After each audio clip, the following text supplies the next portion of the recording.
नमस्कार साथियों, जय हिंद। आप सभी का स्वागत है। आज की इस क्लास में आज हम लोग देखेंगे एनालॉगी पार्ट 2।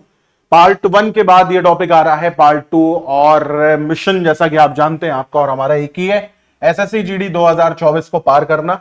जैसा कि मैंने आपसे कहा था एग्जाम खत्म होने से पहले मैं पूरा सिलेबस करा दूंगा आपको, तो बहुत ध्यान से पढ़िए, बहुत ध्यान से समझिए। एक एक चीज आपको डिटेल में मैं यहां पर आपको समझाऊंगा। लेकिन शुरू करने से पहले मैं आपको यह बता दूं कि लास्ट क्लास में हम लोगों ने क्या क्या पढ़ा था, तो जरा उसको समझो। सबसे पहले तो लास्ट क्लास में हम लोगों ने देखो क्या क्या बातें करी थी। तो सबसे पहले मैंने आपको यह बताया था कि क्या होती है समरूपता, एनालॉगी क्या होती है, ठीक है। और मैंने दो भाइयों का एग्जांपल देकर के भी आपको बताया था कि यहां पर क्या होता है। फिर मैंने आपको यहां पर बताया था ये तो अब नोट 3 जो लोग चलाते हैं उनको तो पता है कि ये बड़ा सामान्य सी बात है, वो 1 सेकंड हैंग होता है। चलो भाई, हो गया। फिर मैंने आपको यह बताया था कि कितने प्रकार की समरूपता होती है, तो लेटर, वर्ड, नंबर, मिक्स। उसके बाद अगर मैं बात करूं तो फिर मैंने आप लोगों से यह कहा था कि भाई लेटर एनालॉगी यानी जो हमारी अक्षर समरूपता होती है वो क्या होती है, तो उसके ऊपर हम लोगों ने बात करी थी। और मैंने आपको बताया था कि प्लेस वैल्यू याद करना बहुत जरूरी होता है। मैंने रिवर्स भी आपको बताया था और उसकी ट्रिकें भी समझाई थी आप लोगों को। और उसके बाद फिर मैंने कुछ सवाल आप लोगों को दिए थे और एक छोटा सा प्यारा सा होमवर्क भी आपको दिया था करने को, और वो होमवर्क ये है। तो चलो भाई, इसी के सॉल्यूशन से ही आज की क्लास शुरू करते हैं। डी बन रहा है पी, डी की वैल्यू होती है 4, पी की वैल्यू होती है 16। 4 का स्क्वायर होता है क्या, 16। तो अब यहां पर देखो भाई ई है, और ई क्या बनेगा, तो ई होता है 5, और 5 का स्क्वायर कितना आता है 25, और 25 पे क्या आता है वाई। तो करेक्ट आंसर क्या हो जाएगा, सी यानी कि वाई। ठीक है। तो इसी के साथ साथ हम लोगों ने लेटर एनालॉगी खत्म कर दी थी। अब हम आएंगे शब्द समरूपता पर। ठीक है, तो आज की जो हमारी क्लास है वो है वर्ल्ड एनालॉगी के ऊपर। तो यहां पर सभी लोग हेडिंग डालें वर्ल्ड एनालॉगी, यानी कि शब्द समरूपता। शब्द समरूपता, ठीक है। और ये क्या होता है शब्द समरूपता, इसके बारे में जरा हम लोग कुछ बात करेंगे। तो जैसे मैंने आपको एक क्वेश्चन देकर के मैं यहां पे समझा रहा हूं, ठीक है। क्वेश्चन ध्यान से देखिएगा। जैसे मान लो मैंने आपसे कहा कि ए ई जे, और ये बन रहा है डी आई एन, तो आपको ये बताना है कि पी यू के ये क्या बनेगा। ठीक है, आपको ये बताना है कि पी यू के ये क्या बनेगा। अब इसको करने के लिए आप चाहें तो एक आध सेकंड का पॉज भी ले सकते हैं, 10-20 सेकंड का, और इसको सॉल्व भी कर सकते हैं। लेकिन जब भी आप इस टाइप का क्वेश्चन देखेंगे, जब भी आप देखेंगे शब्द समरूपता कहीं पर बन रही है, तो पहला शंका जो आपके मन में आनी चाहिए वो ये आनी चाहिए कि आप यहां पर प्लेस वैल्यू रखेंगे। और प्लेस वैल्यू अगर रखेंगे तो ये 1 है, ये 5 है, ये 10 है। और अगर नहीं याद है मेरे भाई तो हाथ जोड़ के विनती कर रहा हूं याद कर लो, आपका बहुत चैप्टर सॉल्व हो जाएंगे इससे। ये 4 है, ये 9 है, ये 14 है। तो अगर मैं यहां पर आपसे कहूं कि ये क्या हो रहा है भाई, तो ये आप कहोगे ये हो रहा है प्लस का 3, ये क्या हो रहा है, ये हो रहा है प्लस का 4, और ये क्या हो रहा है, तो ये हो रहा है प्लस का 4। और यही जो चीज आपको यहां पर देखने को मिल रही है, यही चीज उठा करके आप यहां पे रख दो। ये 16 है, ये 21 है, ये 11 है। तो यहां पर हम क्या करेंगे, हम करेंगे प्लस का 3, क्योंकि सबसे पहले यहां पर क्या हो रहा है, यहां पर हो रहा है प्लस का 3। तो 16 3 19, 19 पे आता हमारा एस। फिर यहां पर हम क्या करेंगे, तो यहां पर हम करेंगे प्लस का 4। तो 21 प्लस 4 क्या आता है 25, और 25 पे होता है हमारा वाई। और उसके बाद 11 प्लस 4, तो 11 प्लस 4 15, और 15 पर हमारा होता है ओ। तो इसका करेक्ट आंसर क्या आ जाएगा, इसका करेक्ट आंसर आ जाएगा SYO। यानी कि ये शब्द समरूपता का वो पहला प्रकार है जिसमें हमें यह सोचना है कि हो सकता है कि प्लेस वैल्यू से काम हो जाए। सपोज दैट ऐसा क्वेश्चन आया कि प्लेस वैल्यू से काम ना हो, तो देखते हैं जरा। तो उदाहरण नंबर 2 पर आते हैं। जैसे मान लो यहां पर लिखा मेक, और मेक का यहां पर मैंने लिखा NZPV, और आपसे मैंने पूछा कि टाउन का बताओ क्या, टाउन का बताइए क्या होगा। ठीक है, अब आपने कहा कि ठीक है भाई चलो हम यहां पे प्लेस वैल्यू लगा करके देखते हैं। तो आपने यहां पर देखा ये 13 है, ये 1 है, ये 11 है, ये 5 है, ये 14 है, ये 26 है, ये 16 है और ये 22 है। आपने सोचा ये +1 है, ये -1 है, ये +5 है और ये -5 और 6। तो आप कहोगे यार लॉजिक ही नहीं बनना है। और जब लॉजिक नहीं बनता है, याद रखना, अगर प्लेस वैल्यू फेल हो गई तो अगला शक आपका तुरंत जाना चाहिए किस पर? रिवर्स पेयर पर या अपोजिट पेयर पर। क्या बोला मैंने? कि अगर प्लेस वैल्यू का कॉन्सेप्ट फेल हो गया तो अगला शक आना चाहिए किसके ऊपर? रिवर्स पेयर के ऊपर आना चाहिए। तो अब अगर मैं यहां पर देखूं कि m का उल्टा n होता है, बिल्कुल होता है भैया, मैन। a का z होता है A2Z, KP कप्पा और इलेक्ट्रिक व्हीकल EV। इसका मतलब हमारा शक सही निकला। ये क्या बन रहे हैं? ये बन रहे हैं रिवर्स पेयर, या फिर मैं कहूंगा ये बन रहा है अपोजिट पेयर। ठीक है, फिर अगर मैं यहां पर देखूं तो T क्या बनेगा? अब ध्यान से देखो, तो आपको याद है, कल ही याद कराया था, grand trunk road, feeling very low, due और मैन। तो क्या आंसर आएगा इसका? GLDM। क्या आंसर आएगा भैया इसका? GLDM।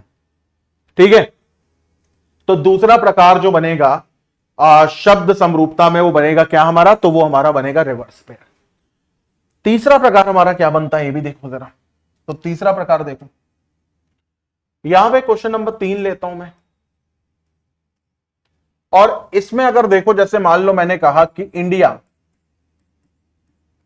ठीक है, इंडिया का बन रहा है पिकॉक, इंडिया का बन रहा है पिकॉक, तो फिर मेरे को यह बताओ कि यूएसए का क्या बनेगा, यानी कि अमेरिका का क्या बनेगा? आपको ऑप्शन में मैं दे रहा हूं यहां पर स्पैरो, ठीक है, फिर डक, फिर हायर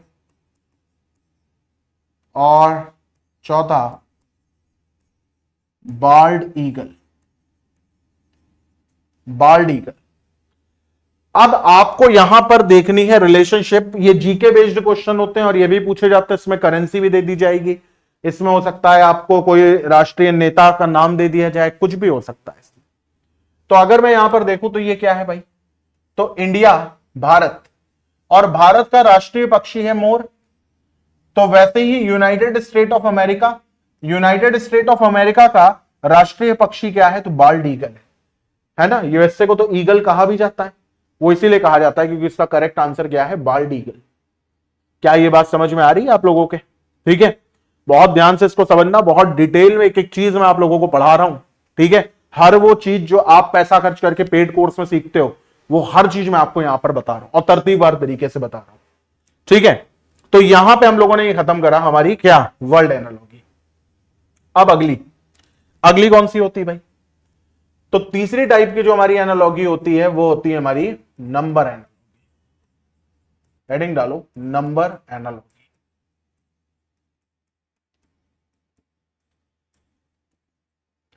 नंबर एनालॉजी, इसको हिंदी में कहते हैं अंक समरूपता। अंक समरूपता, ठीक है। अब यहां पर देखो, इसको उदाहरण के थ्रू समझते हैं और इसमें आपसे कुछ भी पूछा जा सकता है। जैसे मान लो मैंने आपसे कहा कि 17 बन रहा है 8, तो 204 क्या बनेगा? और ऑप्शन में आपको मैंने दे दिया 5, 6, 12 या 18। ठीक है, ये होती हमारी क्या? ये होती हमारी अंक समरूपता, यानी कि नंबर एनालॉजी, और इसमें कोई भी लॉजिक लगा दिया जाएगा, आप उफ तक नहीं करेंगे। ठीक है, और अभी तो यार हम लोग क्वेश्चन प्रैक्टिस करेंगे, 180 क्वेश्चन लगवाऊंगा एनालॉजी के, आपकी हालत खराब हो जाएगी। लेकिन हाँ, समझ में आ जाएगा, कहीं और से कुछ भी पढ़ने की जरूरत नहीं, कोई कोर्स, कोई किताब खरीदने की जरूरत नहीं, इतना पढ़ करके जाओ, पेपर दो, सेलेक्ट हो, निकलो। हालांकि उसमें जीएस भी आपको पढ़ना पड़ेगा, वो सब आपकी जिम्मेदारी, जो सब्जेक्ट मैं पढ़ा रहा हूं उसकी जिम्मेदारी मैं ले सकता हूं। अब यहां पर देखो, अगर मैं देखूं तो ये 17 का आधा है, लेकिन फिर इसका आधा 100 होगा, यानी कि जब भी आप प्लस माइनस डिवाइड गुणा इनसे आगे बढ़ना चाहें तो जो अगला स्टेप होता है वो हमेशा होता है क्या? तो याद रखिएगा, जो अगला स्टेप होता है वो हमेशा होता है सम ऑफ डिजिट। क्या होता है अगला स्टेप? हमेशा सम ऑफ डिजिट। ठीक है, अब यहां पर देखो 17 है, 1 + 7 कितना होता है? 8।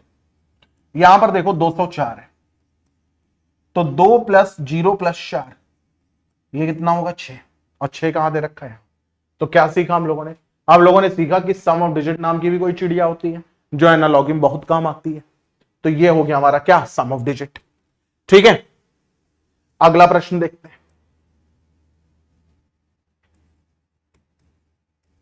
अगला क्वेश्चन, जैसे मान लो यहां पे दे रखा है 36 और ये बन रहा है 81, तो 45 क्या बनेगा? ऑप्शन है 22, 38, 93 या फिर 02। ये ऑप्शन है। अब इस टाइप के क्वेश्चन एग्जाम में आएंगे तो बच्चा ऐसे ही परेशान हो जाएगा कि यार बड़े अजीबो गरीब ऑप्शन है, करें तो करें क्या, जाएं तो जाएगा। तो देखो सम ऑफ डिजिट अगर आप करोगे तो 6 3 9, 9 का स्क्वायर, हाँ आ सकता है मन में। आपने अगर सोचा कि 3 + 6 किया तो यहां पे 9 है और 9 का स्क्वायर 81 होता ही है, हाँ या ना? लेकिन अगर आप यहां पर देखो तो 4 + 5 कितना होता है? 9। तो यहां पर भी तो 9 का स्क्वायर होना चाहिए 81, जो कि है ही नहीं, है ना? तो अब ये फंडा तो फ्लॉप हो गया। अब हम क्या करेंगे? अब हम खेलेंगे असली गेम एनालॉगी का। देखो भाई, 3 × 6 करो, कितना आएगा? 18। उस 18 को कर दो रिवर्स, तो कितना हो जाएगा? 81। हुआ कि नहीं हुआ? फिर यहां पर देखो 4 × 5 करो तो कितना हो जाएगा? 20। और इस 20 को रिवर्स कर दो तो कितना हो जाएगा? 02। यानी जिसपे सबका शक बहुत कम जाएगा, असल में आंसर वही है। समझ आई बात? जिसपे लोगों का शक ही नहीं जा रहा कि 02 भी आंसर हो सकता है, असल आंसर यही है ना? यानी जिसकी दाढ़ी में तिनका है वही चोर है। इसी पर आधारित एक प्रश्न और करते हैं। क्वेश्चन नंबर 3 पर आते हैं। यहां पर है मान लो 54,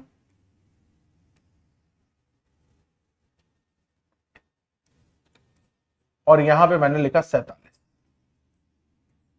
यहां पर है 102 क्वेश्चन मार्क। ठीक है,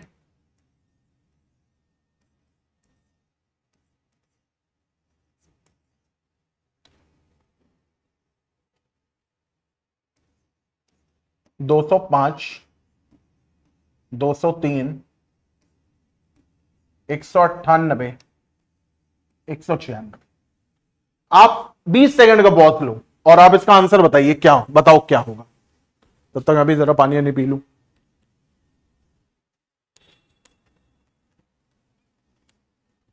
ध्यान से सोचो यहां पर कि 54 बन रहा है 47, क्या माइनस माइनस तो कुछ नहीं हो रहा है, लेकिन अगर माइनस हो रहा होता तो हमारे आंसर की जो वैल्यू होती वो 102 से कम में आती।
चलो भाई, अब देखो यहां पर क्या फंडा लग रहा है। यहां पर क्या लॉजिक लग रहा है? तो यहां पर भी लॉजिक लग रहा है आपके रिवर्स का। यहां पर क्या लॉजिक लग रहा है? तो यहां पर भी लॉजिक लग रहा है आपके रिवर्स का। कैसे? देखो इधर ये 54 है अगर हम इसको रिवर्स करें तो ये कितना बन जाएगा 45, और इसके रिवर्स करके यानी यहां पर क्या लॉजिक लग रहा है, ये लग रहा है रिवर्स, क्या लग रहा है रिवर्स, और इसके रिवर्स से +2 कर दें तो ये कितना बन जाएगा, तो ये बन जाएगा 47। ठीक है, अब यहां पर देखो ये 102 है, इस 102 को अगर हम यहां पे रिवर्स कर दें तो ये क्या बन जाएगा, ये बन जाएगा 201, और इसमें 2 जोड़ने पे कितना आ जाएगा 203। तो करेक्ट आंसर हमारा क्या आ जाएगा 203। मैं लॉजिक सारे वो कराऊंगा जो एग्जाम में आ सकते हैं और आपको छका सकते हैं। ठीक है, छका नहीं तो सकते हैं तो कम से कम परेशान तो कर ही सकते हैं। इसी तरीके से मान करके चलो, अगर एक आखिरी प्रश्न अगर मैं दूं, क्योंकि अभी बहुत सारे क्वेश्चन भी करने हैं हमें, है ना, तो आप समझ तो गए होंगे।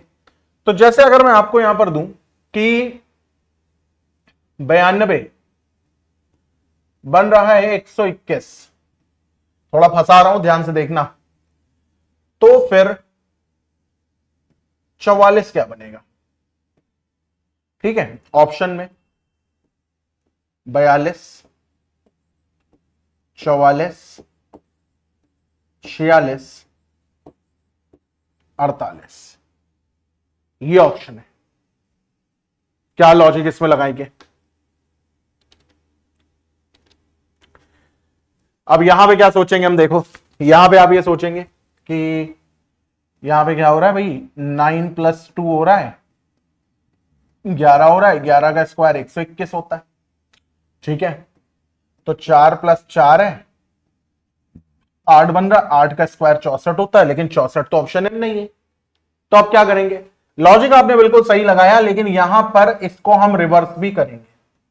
अब क्योंकि ये पैलिंड्रोम नंबर है, पैलिंड्रोम संख्या क्या होती है, चाहे आगे लिखो चाहे पीछे लिखो एक ही रहता है। तो ये 121 है, तो ये क्या हो जाएगा, ये हो जाएगा 121।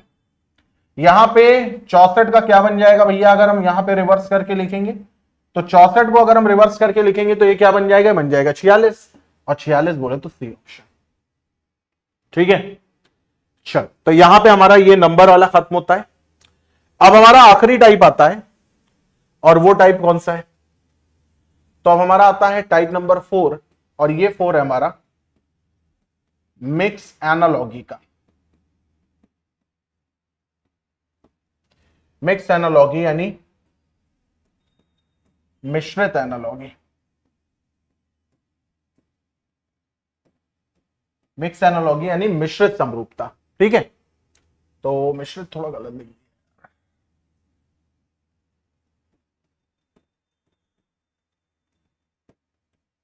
हाँ, मिक्स एनालॉगी यानी मिश्रित समरूपता। और इसको भी जरा देखते हैं, यहां पर क्या है, बहुत अच्छा क्वेश्चन प्रीवियस ईयर का एसएससी में पूछा गया एक, कि अगर यहां पर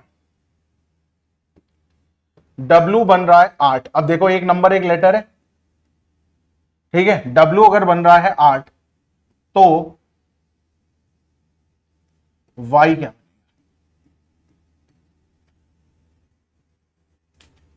ऑप्शन है 10, 25, 32 या फिर 12, ये ऑप्शन। और आपको दिमाग लगाना है कि W अगर बन रहा है 8 तो Y क्या बनेगा, आपसे ही पूछा जा रहा है कि W अगर बन रहा है 8 तो Y क्या बनेगा। बहुत ध्यान से अगर आप देखें तो आप एक छोटा सा लॉजिक यहां पे समझेंगे, प्लेस वैल्यू का यहां पर पूरा पूरा खेल है। और क्या खेल है प्लेस वैल्यू का, जरा ये समझो। देखो W की प्लेस वैल्यू कितनी होती है, 23 होती है। W की प्लेस वैल्यू कितनी होती है, 23 होती है। पहले नंबर को बेस मान लो और दूसरे नंबर को पावर मान लो या एक्सपोनेंट मान लो। पहले नंबर को बेस मान लो, दूसरे नंबर को पावर मान लो। तो अगर 2 की पावर 3 ले लें तो कितना हो जाएगा, 2 गुणा 2 गुणा 2 यानी कि 8। और सिमिलरली अगर हम यहां पर y को देखें तो y की प्लेस वैल्यू कितनी होती है, 25। तो पहले नंबर को बेस, दूसरे नंबर को पावर, तो 2 गुणा 2 गुणा 2 फिर गुणा 2 फिर गुणा, तो 2 दूनी 4 दूनी 8 दूनी 16 दूना 32। तो करेक्ट आंसर क्या आ जाएगा। तो इस टाइप से जो भी क्वेश्चन आपके आते हैं वो आपके किसके आते हैं, तो वो आपके आते हैं यहां पर मिक्स एनालॉगी के यानी मिश्रित समरूपता के। एक आधे उदाहरण और देखते हैं। जैसे यहां पर क्वेश्चन नंबर 2 देखूं मैं, और मैं आपसे ये कहूं कि x अगर बन रहा है 8, नहीं अगर जैसे मैं आपसे ये कहूं कि Q अगर बन रहा है 71, तो मुझे ये बताओ कि T क्या बनेगा, या T छोड़ दो, मुझे ये बताओ कि W क्या बनेगा। ठीक है, ऑप्शन में है 52, 32, 42 या फिर 12। ये ऑप्शन है 52, 32, 42 और 11। बताओ यहां पे क्या लॉजिक लगेगा, यहां पर भी यही प्लेस वैल्यू का ही लॉजिक लगेगा। देखो कैसे, यहां पे क्या है, क्यू की प्लेस वैल्यू कितनी है 17। भाई रिवर्स के तो मैं इतने क्वेश्चन करा दूंगा कि अब आपको फिर ज्यादा ढूंढने की जरूरत ही नहीं। इसका रिवर्स मारो, ये कितना बन जाएगा, तो ये बन जाएगा 71। सिमिलरली डब्ल्यू की प्लेस वैल्यू कितनी है 23 है, और 23 का रिवर्स मारो तो कितना बन जाएगा 32। 32 हमें कहां दे रखा, बी ऑप्शन। तो यहां पे मैंने आपको बता दिया चारों प्रकार की समरूपता क्या है। कल से हम लोग क्वेश्चन करेंगे रीजनिंग की, हर क्लास में 1 से 25 क्वेश्चन तक का होंगे। एनालॉजी में कुल 180 क्वेश्चन है, तो कोशिश करेंगे कि 8 से 9 क्लासेस में हम लोग पूरी एनालॉजी खत्म कर दें।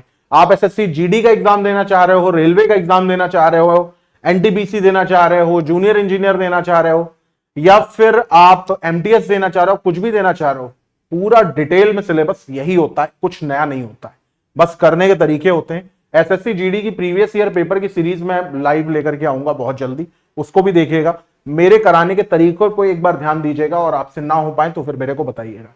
टेलीग्राम चैनल मैंने बना दिया है, डिस्क्रिप्शन में है, अगर आपको इसका डिटेल पीडीएफ चाहिए तो वहां पर आपको मिल जाएगा।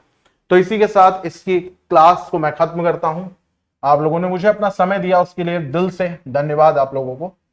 और वीडियो अच्छा लगा हो तो एक बार जरा लाइक कर दीजिएगा, चैनल को सब्सक्राइब करिए ताकि नोटिफिकेशन आपके पास आती रहे, और आप लोग रोज मेरे साथ जुड़ते रहिए live. Till then bye, take care, have a nice day. आप सभी लोगों को जय हिंद, जय श्री राम।